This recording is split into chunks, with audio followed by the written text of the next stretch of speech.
तो hello friends, इस video में हम डिस्कस करेंगे बच्चों कि जो बच्चों इम्प्रूवमेंट एग्जाम देना चाहते हैं, जो क्लास 12th के अंदर जो आईआईटी और जेई का है ना, उनकी परसेंटेज अगर कम पड़ रही है ना, तो वो क्या करें। तो उसके लिए मैं एक सॉल्यूशन लाया हूं बच्चों। ठीक है, आपका जो डाउट है सारे डाउट क्लियर हो जाएंगे। ठीक है, कि इम्प्रूवमेंट एग्जाम का फॉर्म कब आएगा, एग्जाम डेट क्या रहेंगी, ठीक है, कैसे अप्लाई करना है, सारी चीजें मैं आपको इस वीडियो के अंदर कंप्लीट कर दूंगा। लेकिन प्लीज चैनल को सब्सक्राइब कर लीजिए, क्योंकि जो भी रिलेटेड अपडेट्स होंगे, फॉर्म फिलअप कैसे करना है, फॉर्म कब आएगा, ठीक है, कंपार्टमेंट सेकंड कंपार्टमेंट का फॉर्म कब आएगा, ठीक है, सारी चीजों को अपडेट आपको यहीं पे मिलेंगी। ठीक है, और मैथ्स क्लासेस क्लास 10th की अभी चल रही हैं, तो प्लीज चैनल को सब्सक्राइब जरूर कर लीजिए, बहुत ही इंपॉर्टेंट होने वाला है, ये आपके लिए ही फायदा है। ठीक है, नॉट फॉर मी। ओके, चलिए, तो सबसे पहले हम बात करें भैया इंप्रूवमेंट एग्जाम सीबीएसई।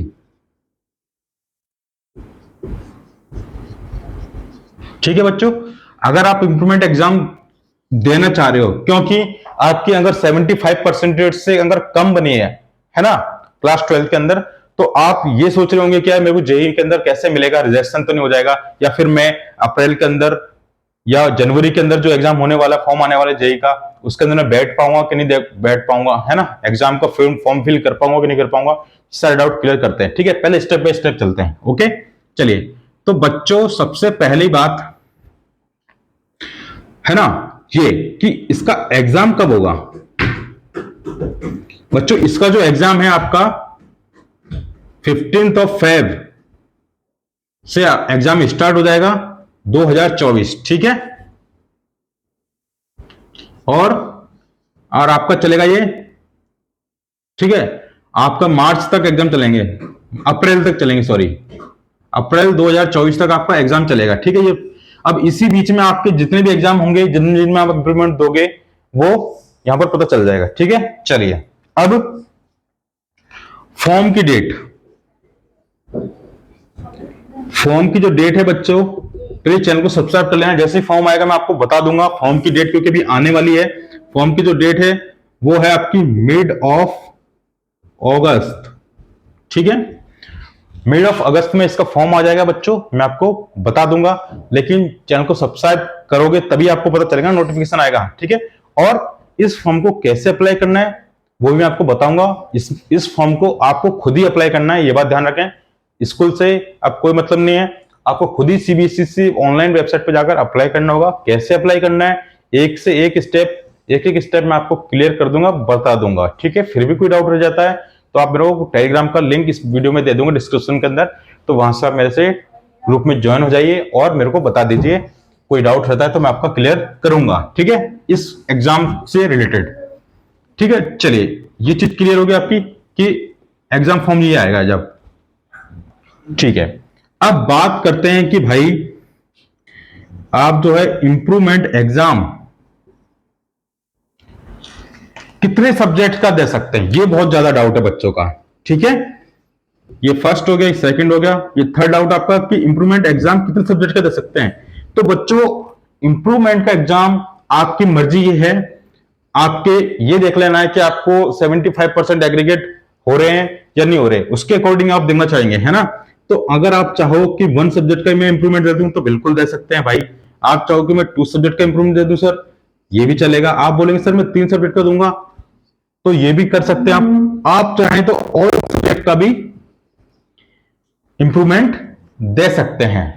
ठीक है, ये वाला डाउट क्लियर हो गया कि इंप्रूवमेंट एग्जाम आप कितने सब्जेक्ट का दे सकते हैं, सभी सब्जेक्ट का दे सकते हैं, आपकी मर्जी है, आप 1 का देना चाहें, 2 का देना चाहें, 3 का देना चाहें। ठीक है, क्योंकि आपको पता है कि जेई का जो परसेंटेज है ना, जेई नीट का, वो कितना है बच्चों, 75%।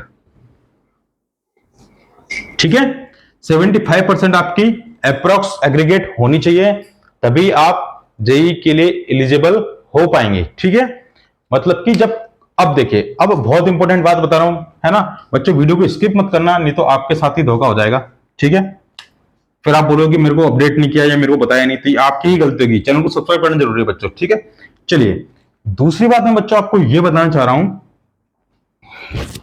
कि अभी देखो, आप जब आप फॉर्म फिल करोगे, देखो जनवरी, आप जो जनवरी का जो फॉर्म आएगा, देखो जब आप फॉर्म फिल करवाने जाइएगा तो उसमें P/A का एक ऑप्शन आएगा, ठीक है। तो P का मतलब है पास्ट, ठीक है, इसका मतलब अपेयरिंग, है ना। तो आपका करना है जब, क्योंकि आपने इंप्रूवमेंट एग्जाम तो दे ही दिया है, मतलब आपका एग्जाम हो गया, आप पास भी हो चुके हो, लेकिन आपकी एग्रीगेट परसेंटेज तो कम बन रही है। तो आप क्या करोगे बच्चों, अभी आप सब जगह उसमें पास पास को कर देना, ठीक है, क्योंकि इसमें वो आपसे नहीं पूछेगा कि आपकी कितनी परसेंटेज है। परसेंट बच्चों जब पूछता है जब आपकी काउंसलिंग होती है ना।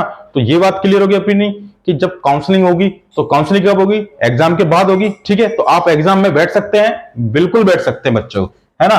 तो क्या आप जनवरी वाले एग्जाम के अंदर बैठ सकते हैं, बिल्कुल बैठ सकते हैं। क्या आप अप्रैल वाले एग्जाम के अंदर बैठ सकते हैं, बिल्कुल बैठ सकते हैं, ठीक है। आप दोनों फॉर्म को भर सकते हैं, ठीक है। फिर जब आपका ये वाला एग्जाम जब चलेगा ना बच्चों, इंप्रूवमेंट का अगर आप अब एग्जाम दोगे, तो उस टाइम बच्चों क्या होगा, आपका ये एग्जाम हो जाएगा, उसके बाद में इसका रिजल्ट आ जाएगा, उसके बाद में इसका प्रोसेस तो काउंसलिंग का तो बहुत बाद में होता है ना। जब आपका सिलेक्शन होता है ना, कॉलेज के लिए जब काउंसलिंग होती है, कौन सा कॉलेज आप चाहते हैं, है ना, तब उस टाइम तक तो आपका रिजल्ट भी आ जाएगा, ठीक है। तो आप इस टेंशन में ना रहे कि भैया हम एग्जाम दे पाएंगे कि नहीं दे पाएंगे, जनवरी वाला या अप्रैल वाला, तो आप दे सकते हैं, ठीक है। देयर इज नो डाउट, आपका ये डाउट जो है क्लियर हो चुका होगा, ठीक है। अब चलो एक लास्ट डाउट बचा है बच्चों का जनरली, ठीक है, जो है फिफ्थ डाउट, जो कि बहुत इंपॉर्टेंट है। वीडियो को स्किप करके देखोगे खुद ही के लिए नुकसान कर बैठोगे, इस बात का याद रखना, ठीक है। चलो हाँ, तो देखिए अब बात कर लेते हैं हम। बच्चों को कहना है कि ये मार्कशीट पहले 1 है, M1 कर देता हूं इसको, ठीक है। ये आपकी मार्कशीट है पहली वाली, जो आप पास तो हो चुके हैं, है ना। S1 S2 सब्जेक्ट 2 3 4 और ये 5, ठीक है, ये 5, ठीक है। ये आप जब आपने अभी एग्जाम दे दिया, पास हो चुके हैं, है ना, ये आपके पास वाली मार्कशीट है, ठीक है। तो बच्चों जब आप इंप्रूवमेंट का एग्जाम दोगे, ये है M2, ठीक है। जब ये कब है, जब इंप्रूवमेंट का जब एग्जाम दोगे बच्चों, तो इस टाइम में जब आपकी मार्कशीट आएगी, है ना, तो उसमें क्या चेंजेस मिलेगा आपको, जैसे कि मान के चलो आपने इन 2 सब्जेक्ट्स के अंदर इंप्रूवमेंट देना चाहा, सब्जेक्ट 4 और 5 में, है ना। तो बच्चों क्या होगा, देखिए, तो आपके जो मार्क्स हैं S1 S2 S3 तक तो एकदम सेम रहेंगे, मतलब कि जो यहां के मार्क्स थे वो यहां आ जाएंगे। अगर आपने बच्चों इसमें इंप्रूव किया, अगर आपने इस सब्जेक्ट के अंदर अगर आपने इंप्रूव किया मार्क्स को, सब्जेक्ट 4 और 5 के अंदर, तो आपके यहां पर बढ़े हुए मार्क्स आएंगे। आई बात समझ में, क्लियर। यहां पर क्या होगा, आपके इंक्रीज हुए मार्क्स यहां पर आपको मिल जाएंगे, और यहां पे एक नई मार्कशीट मिल जाएगी आपको पास की, जिसके अंदर अगर आपकी 75% बन रही है, 75 से अबव बन रही है, ये चीज आपकी क्लियर हो जाएगी, ठीक है। इन केस कि आप यहां पर इंप्रूवमेंट नहीं कर पाए, या फिर यहां पर जो इंप्रूवमेंट आपने एग्जाम दिया वो क्या हो गया, कम हो गया, मतलब कि इन मार्क्स से भी आपके कम मार्क्स आ गए, और ठीक है, तो क्या होगा बच्चों, तो फिर आपको डरने वाली बात नहीं। फिर जो आपकी जो पहले के जो मार्क्स थे ना, है ना, जो उसकी कंपेयर में ज्यादा है ना, तो वो यहां पर लिस्ट हो जाएंगे। तो ये फिर क्या हो जाएगा, S4 और S5 दोबारा से वही सेम का सेम हो जाएगा, ठीक है बच्चों। तो जो अच्छा मार्क्स होगा वही आपके यहां पर दोनों में से निकालकर एक मार्कशीट बन जाएगी, ठीक है, जो दोनों में से बेस्ट होगा। ओके बच्चों, तो आई होप आपको पूरा वीडियो समझ में आ गया होगा, सारे डाउट्स मैंने क्लियर कर दिए स्टेप बाय स्टेप। फिर भी कोई डाउट रहता है, टेलीग्राम में लिंक है, ज्वाइन करिए और मेरे को बताइए आपके doubts, I will help you. लेकिन चैनल को सब्सक्राइब जरूर करना पड़ेगा, ठीक है, और पढ़ना स्टार्ट कर दो, टाइम बहुत कम है, ठीक है। चलिए फिर मिलते हैं नेक्स्ट वीडियो में, अपना ध्यान रखें, टेक केयर।